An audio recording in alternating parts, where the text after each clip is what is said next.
Olá pessoal, sejam bem-vindos de volta ao canal e hoje mais uma vez vamos abrir a caixa de Pandora e hoje eu vou atualizá-lo sobre o que aconteceu no 8º dia de julgamento do Sean Diddy Combs. E ontem mais uma vez foi um dia cheio de emoções ali no tribunal, até com uma psicóloga forense esclarecendo como é a dinâmica de um relacionamento abusivo. Foi bem interessante o relato dessa psicóloga e olha que coisa interessante, bate exatamente com o relacionamento que o Diddy tinha com a Cassie Ventura. Inclusive, a equipe de defesa não ficou nada feliz com o depoimento dela.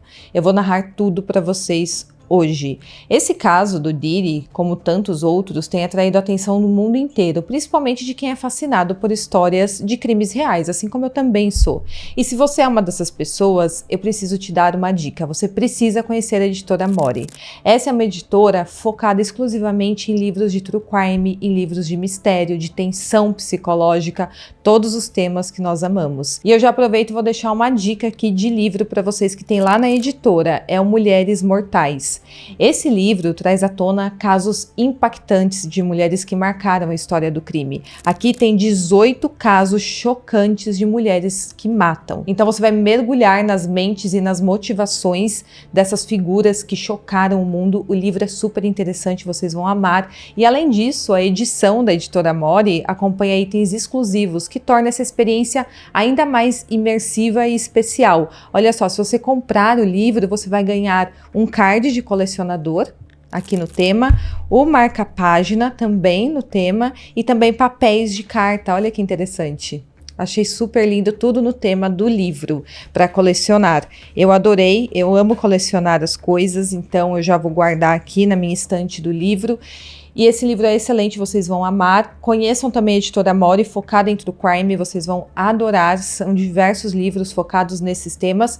E claro que nós temos um cupom de desconto para vocês. O cupom é Pandora, bem facinho. Esse livro ele já está na promoção no site e se você usar o meu cupom, você vai ter ainda um desconto maior. Então acesse o link que estará aqui no meu box de informações e também no primeiro comentário fixado e adquira o seu livro usando o cupom Pandora. Bom, então é isso. Também não se esqueçam de curtir o vídeo, se inscrever no meu canal, deixando os seus comentários. Tudo isso apoia muito para que eu continue trazendo conteúdos diários para vocês, com muita pesquisa, com muita informação. Também me siga na rede social que estará aqui na tela, lá nós temos um contato mais direto. Fiquem comigo até o final do vídeo e bora para o caso de hoje. Bom, antes de entrar no julgamento, eu queria falar com vocês sobre diversos boatos e notícias falsas que têm circulado na internet sobre o julgamento do Diddy.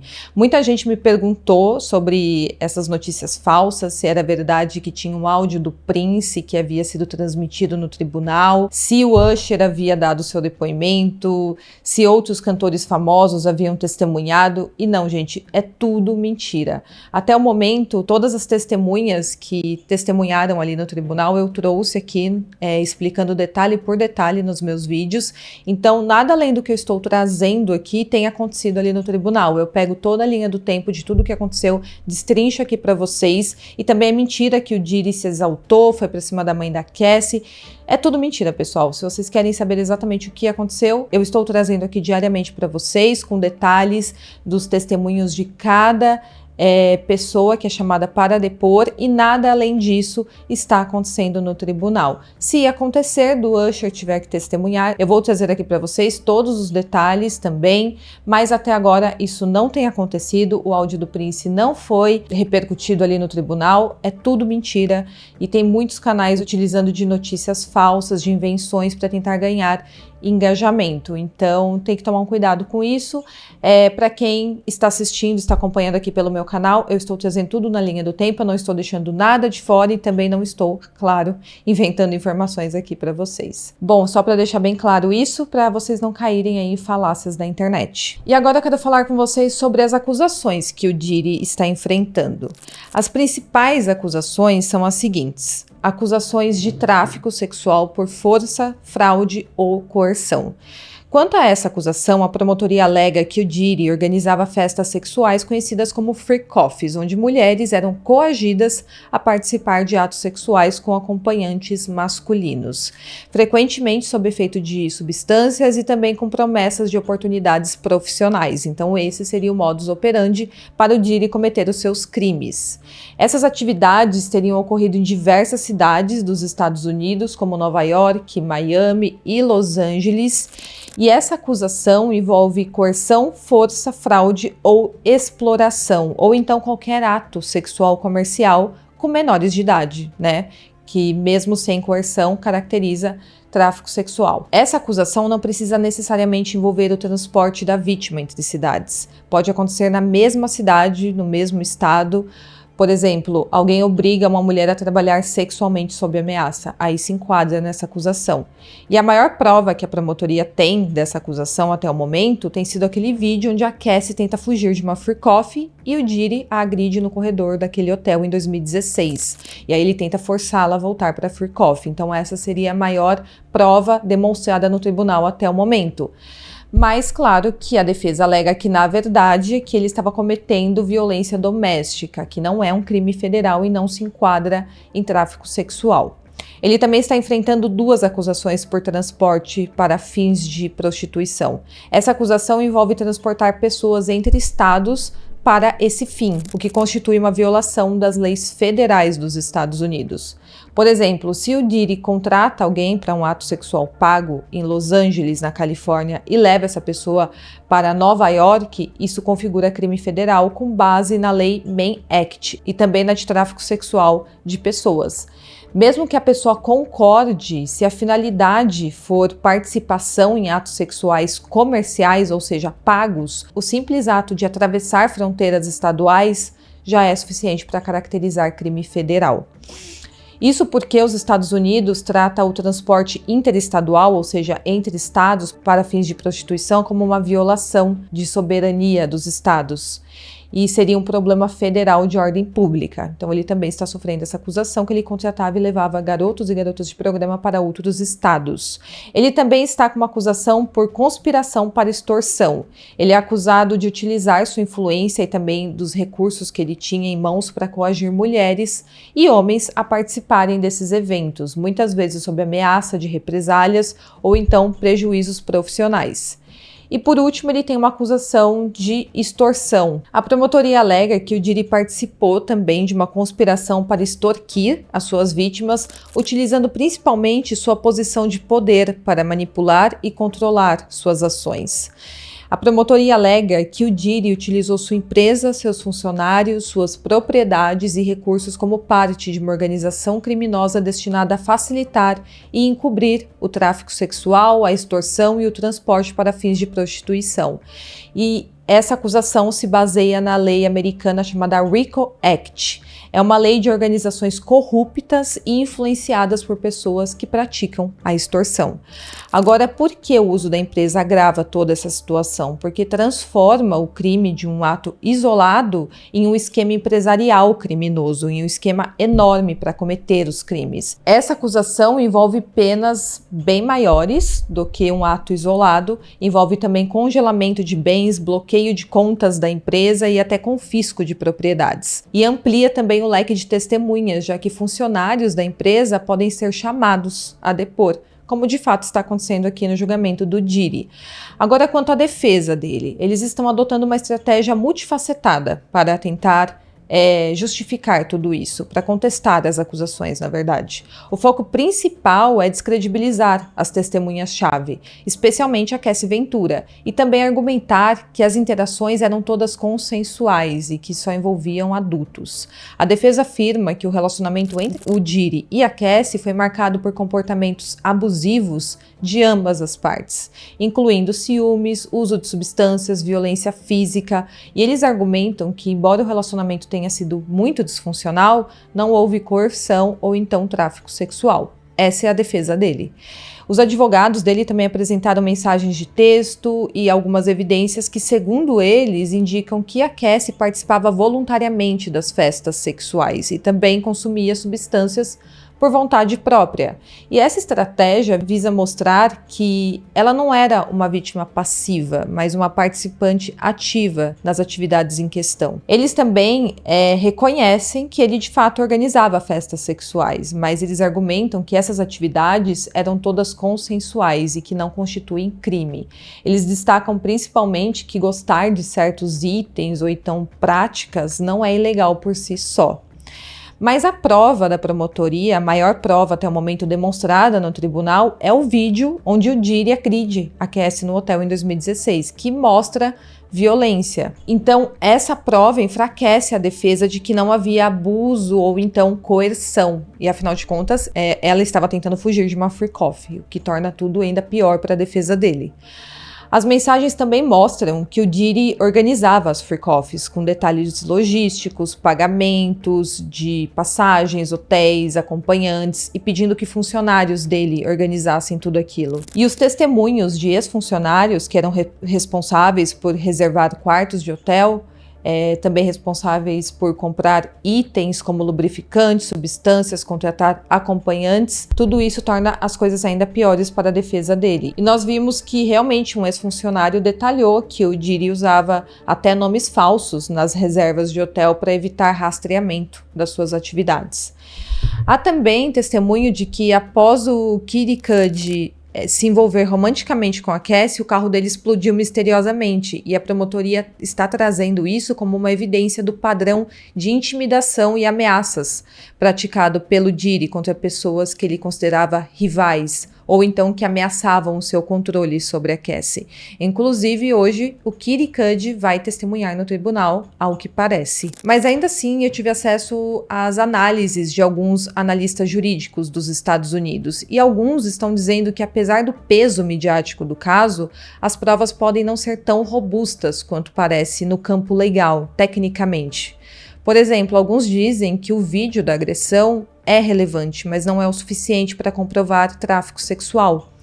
É óbvio que o vídeo do Diddy agredindo a Cassie é devastador, é horrível, é devastador na opinião pública em geral, mas tecnicamente alguns juristas dizem que é uma prova de violência doméstica, não diretamente envolvido em tráfico sexual ou transporte para prostituição. E, conforme eu falei para vocês, violência doméstica não é um crime que o Diddy está enfrentando e nem é um crime federal. Então, a defesa argumenta que foi realmente um episódio de agressão, mas que não prova um esquema criminal estruturado, como a promotoria alega.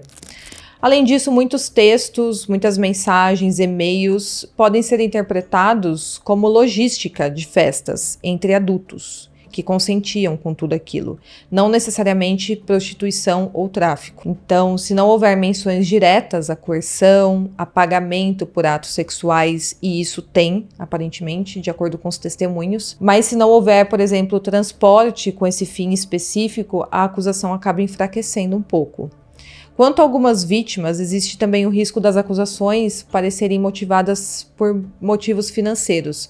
Alguns analistas jurídicos destacam que as vítimas entraram com ações civis antes das criminais, buscando acordos financeiros.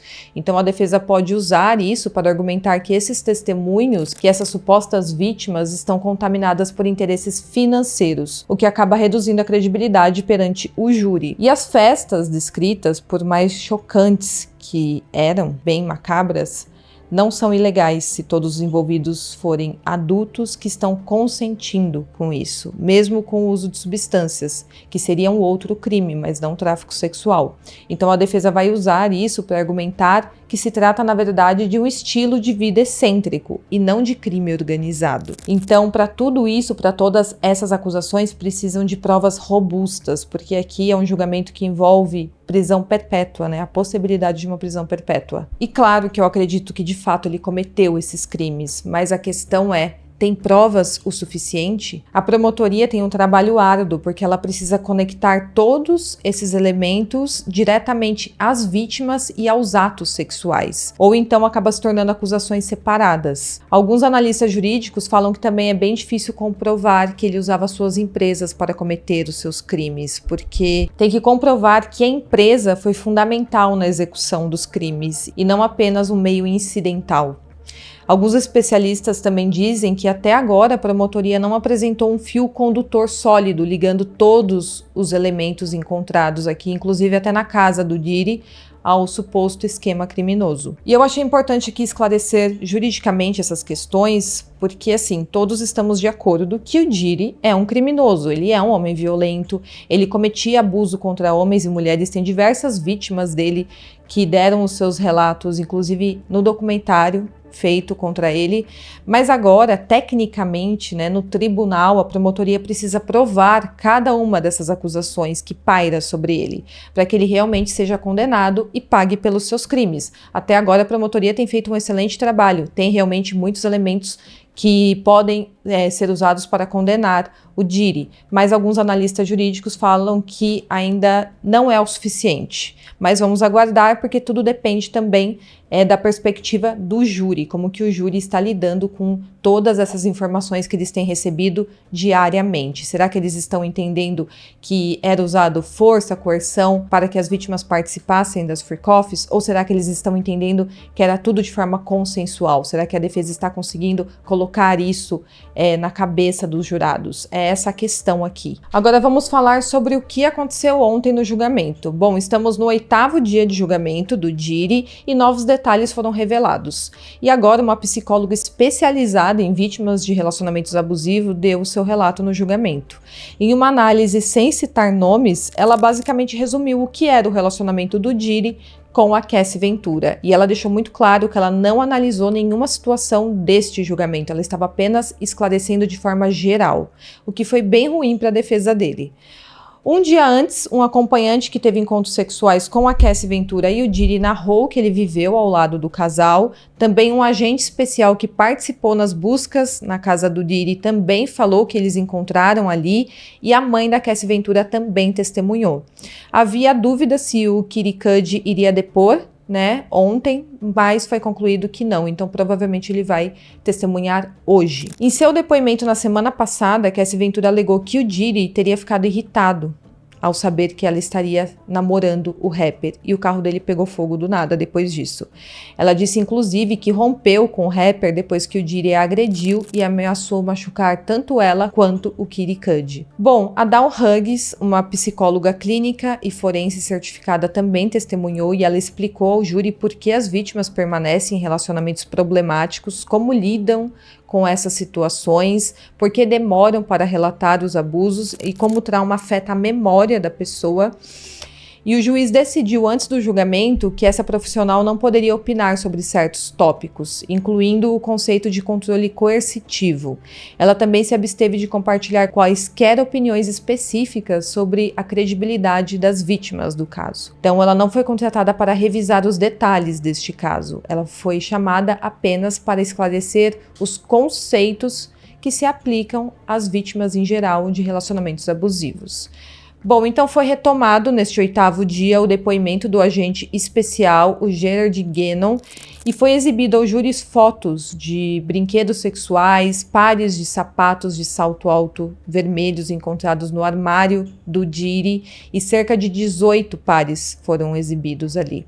Inclusive foram apreendidos. 3 celulares também foram encontrados dentro de uma bota Balenciaga no armário do rapper, e outro celular também foi apreendido em um quarto da casa. Uma bolsa Gucci que estava no armário também continha várias pílulas, cetamina, cocaína, um canudo de plástico, uma nota de $100 e também outros itens. Um frasco de colírio foi encontrado na bolsa e testou positivo para MDMA e cetamina. E os outros comprimidos apreendidos testaram positivo para MDMA, alprazolam, que é o ingrediente ativo no Xanax, metanfetamina e também outras substâncias. As imagens mostradas no tribunal incluíam fotos de caixas cheias de frascos de óleo de bebê e lubrificante, que todas foram encontradas no armário da casa do Diddy. Também foram encontrados 25 frascos de óleo de bebê. No banheiro principal, os agentes também encontraram uma caixa enfeitada com uma placa de ouro, onde estava escrito Puff, que era um dos apelidos do Sean Combs. E dentro dessa caixa foram encontrados, novamente, MDMA, cápsulas contendo ingredientes ativos em cogumelos, então tinha substâncias ilícitas por toda a casa dele.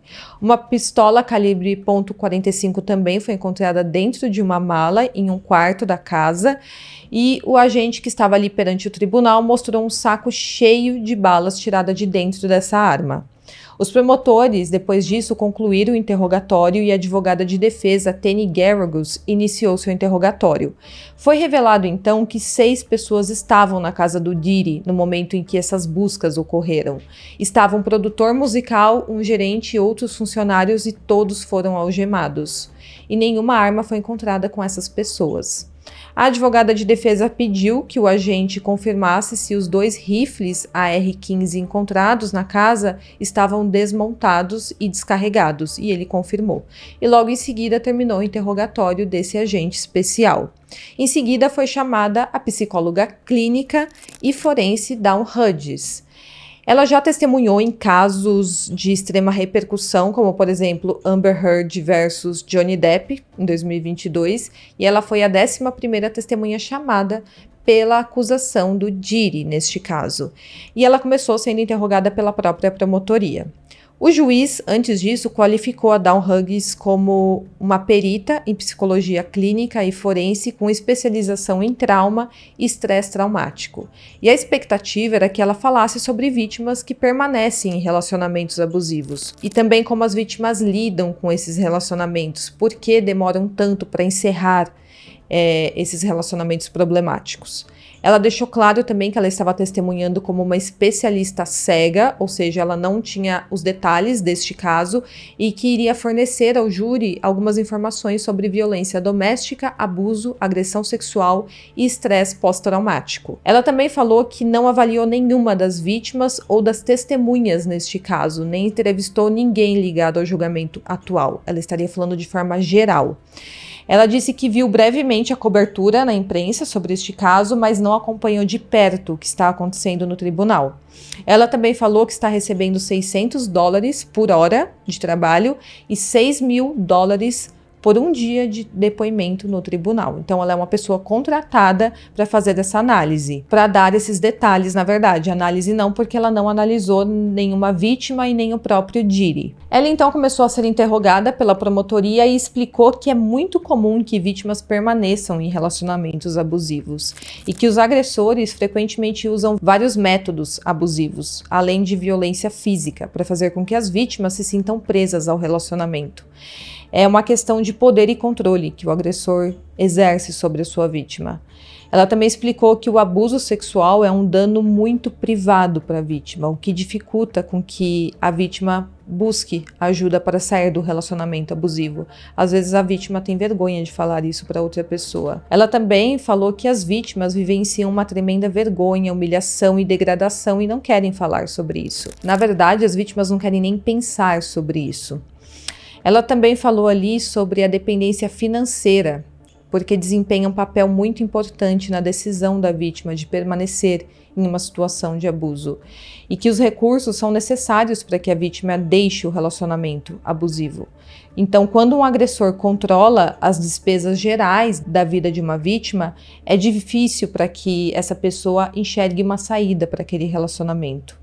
Então, o agressor sabota a capacidade da vítima de ter independência. Então, ela não consegue sair do relacionamento. Ela explicou também que relacionamentos abusivos geralmente contêm amor e gentileza, além do abuso, e que um vínculo traumático ocorre quando alguém se apega ao parceiro, apesar da violência e do abuso que sofre. É um vínculo traumático que pode fazer com que a vítima não queira deixar o relacionamento.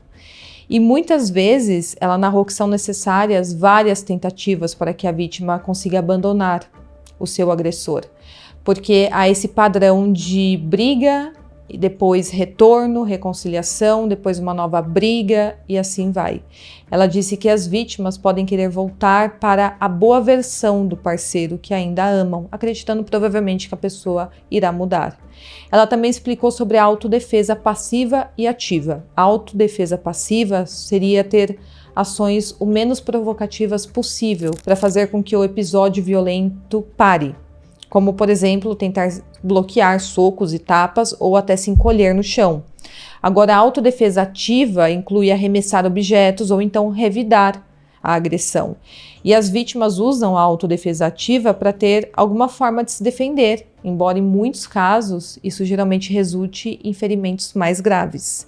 Ela também falou que é muito comum que vítimas em relacionamentos abusivos usem substâncias para se anestesiarem, usem drogas ou então bebam antes de ver os parceiros para afastar essas dores psíquicas ou psicológicas que elas terão que enfrentar. E é incomum que as vítimas falem sobre o abuso na época em que ele está acontecendo. Muitas vítimas esperam meses ou até anos antes de contar o que realmente aconteceu com elas.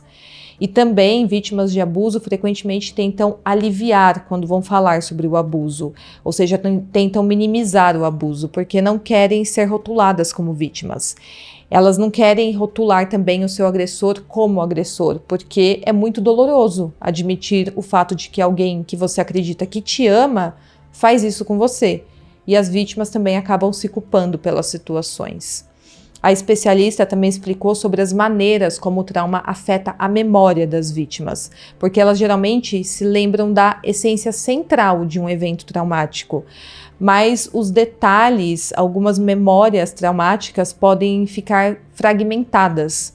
Mas ela falou que ainda assim as memórias são confiáveis e que as vítimas tendem a não se lembrar de cada momento específico em que foram abusadas. No contexto de violência doméstica, existe uma espécie de rotina, ela explicou ali no tribunal, em que a vítima pode acabar confundindo episódios de abuso, da mesma forma que qualquer pessoa costuma misturar lembranças de atividades rotineiras e frequentes. Então, como o abuso é algo rotineiro, ele não fica marcado na memória da vítima. A especialista explicou que uma vítima pode com frequência dizer algo como: eu sei que levei vários socos, mas não consigo te dizer exatamente quando isso aconteceu, porque acaba se misturando com outras memórias de outras violências que essa vítima enfrenta diariamente, porque faz parte da rotina.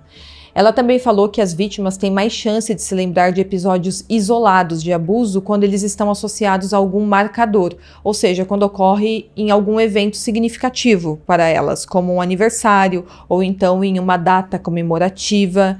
E basicamente aqui ela narrou todo o relacionamento do Diri e da Cassie, em detalhes. Tudo o que a Cassie alegou que viveu é exatamente o que essa profissional narrou que é um relacionamento abusivo.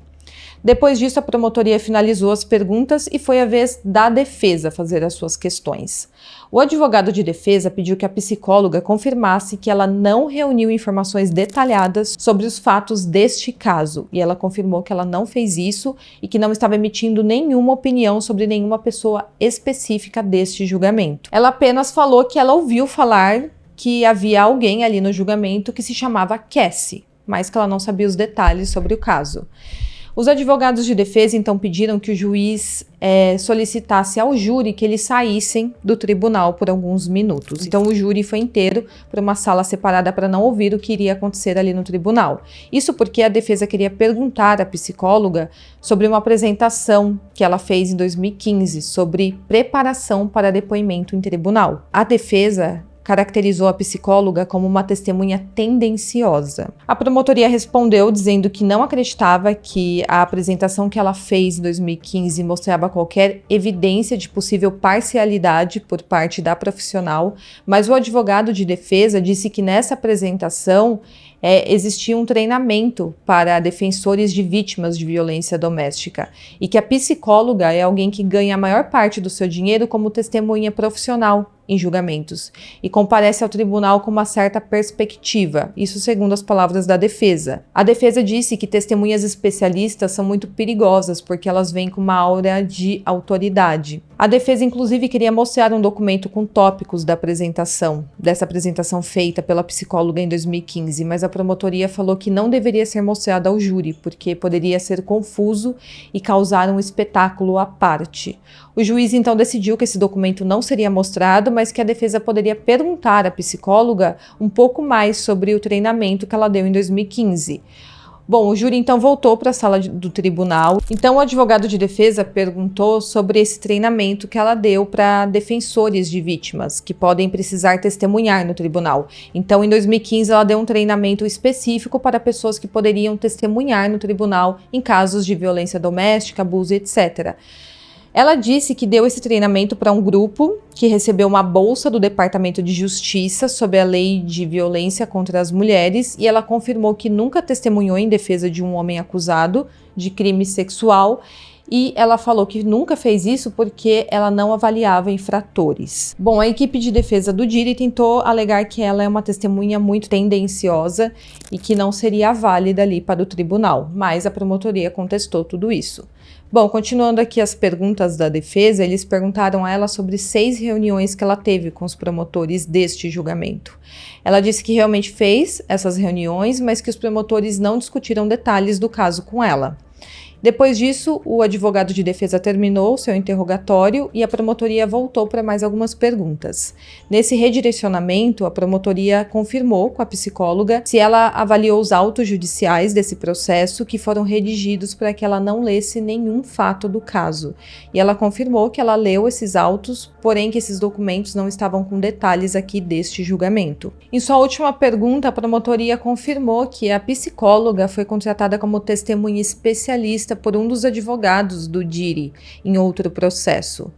Ela não chegou a testemunhar no julgamento deste caso que ela foi contratada anteriormente, mas ela confirmou que realmente havia sido contratada por um advogado do Diddy em outro processo. Depois disso, terminou o depoimento da psicóloga e um ex-assistente executivo do Diddy, chamado George Kaplan, começou a depor. Ele recebeu uma intimação exigindo que ele testemunhasse, mas ele tentou invocar seu direito garantido pela 5ª emenda de não testemunhar, alegando potencial autoincriminação, mas o juiz indicou que assinaria uma ordem de imunidade que exigiria que ele testemunhasse, então ele foi obrigado a testemunhar. Ele então começou testemunhando e disse que seu dia normalmente começava por volta das 9h30 da manhã e ele garantia que o chefe de cozinha e a equipe de limpeza estivessem prontos para o dia. Ele também garantia que o banheiro do Diddy estivesse equipado com seus produtos de higiene pessoal e medicamentos e que normalmente trabalhava de 80 a 100 horas por semana e o seu salário era de $125 mil. O George começou a trabalhar com o Diddy, na empresa do Diddy, na verdade, em 2013, e ele foi contratado como assistente executivo e diretor de operações. Cerca de 10 meses depois, ele acabou sendo promovido a assistente executivo, meio que pessoal ali do Diddy. Ele se reportava, inclusive, a Christina Kohan, que é a ex-chefe de gabinete do Sean Combs. E segundo ele, ela basicamente comandava toda a vida do rapper. Em 2015, o Diddy também contratou uma empresa de segurança licenciada, e esse grupo era mais profissional e mais polido do que os antigos seguranças do Diddy, e também com mais experiências reais. Ele falou que se comunicava diariamente com o Diddy, trocando mensagens de texto, ligações e e-mails várias vezes ao dia sobre coisas que o rapper precisava, o que poderia incluir roupas, comida de algum lugar, substâncias ilícitas, bebidas alcoólicas, iPad, alto-falante. Ele também falou que o Diddy ameaçava o seu emprego quase que mensalmente e que ele sempre falava que as pessoas que estavam ao seu redor não estavam apresentando um desempenho tão bom. O George narrou que durante sua primeira semana de trabalho com o Diddy, ele o encarregou de comprar uma garrafa de água de 1 galão. Era uma garrafa de água bem específica que o Diddy queria. Esse assistente então foi até o supermercado e não encontrou essa garrafa de água de 1 galão, só de meio galão. Então ele comprou 2 garrafas que aí iria compor 1 galão. Quando ele levou ao Diddy, o rapper ficou tão descontrolado e nervoso que colou o rosto no rosto do George e falou que ele não havia feito o que o rapper havia mandado. Esse era o nível, né, de violência e de ameaça que ele fazia contra os seus funcionários. O George também conta que viajou para vários destinos com o Diddy, incluindo Nova York, Miami, Atlanta, DC e Orlando, e eles viajavam sempre no jato particular do rapper, ou então ele pegava um voo comercial com antecedência para garantir que o local onde o Diddy ficaria hospedado estivesse organizado corretamente. Ele conta que na primeira vez em que pediram para ele arrumar um quarto de hotel para o rapper, para o seu chefe, ele recebeu uma mala e foi instruído a desfazê-la. Nessa mala continha roupas, um alto-falante, velas, bebida alcoólica, óleo de bebê e lubrificante. Depois daquela primeira vez, ele disse que costumava comprar os mesmos suprimentos com seu cartão de crédito corporativo e que o Diddy ou a Christina Kohan o instruíam a reservar sempre um quarto de hotel. Então ele era encarregado, basicamente, de organizar algumas freak-offs para o Diddy. Os quartos geralmente eram reservados no nome de Frank Black, que era uma referência ao Big, porque seu apelido era Frank White. Então eles usavam esse pseudônimo para o Diddy não ser identificado no hotel. E o George testemunhou que, pelo que ele sabia, o rapper costumava receber convidados ou então uma parceira nos quartos de hotel. E depois que o Diddy saía do quarto, o George entrava, juntava os pertences do seu chefe e organizava todo o local. Com o tempo, ele percebeu que parte da sua função também era proteger a imagem do Diddy. E ele proteger o Diddy e proteger a imagem pública do rapper era algo muito importante. E isso era algo que ele fazia questão de cumprir. E normalmente, após a saída do Diddy, ficavam garrafas de Gatorade ali no quarto de hotel, garrafas de bebida alcoólica e também óleos de bebê espalhados pelo quarto. Ele também contou que em uma ocasião ele limpou um pó marrom cristalizado que tinha ali em cima de uma bancada. Ele não sabia o que era, mas ele limpou por precaução. Ele também relatou 2 episódios em que teve que buscar substâncias a pedido do Diddy, uma vez em Miami e outra vez em Los Angeles. Em ambas as ocasiões, ele conta que o Diddy entregou a ele dinheiro em espécie e um número de telefone para ele ligar e combinar ali a compra da substância. Em uma das vezes ele comprou MDMA e na outra ele não sabia qual era a substância. Depois disso, o júri acabou sendo dispensado e hoje o rapper Kid Cudi poderá dar o seu relato no tribunal, que será extremamente importante. Ele teve um breve relacionamento com a Cassie Ventura, foi ameaçado pelo Diddy e teve o seu carro incendiado. Então, vai ser um testemunho revelador e também aparentemente muito ruim para o rapper, para o Diddy.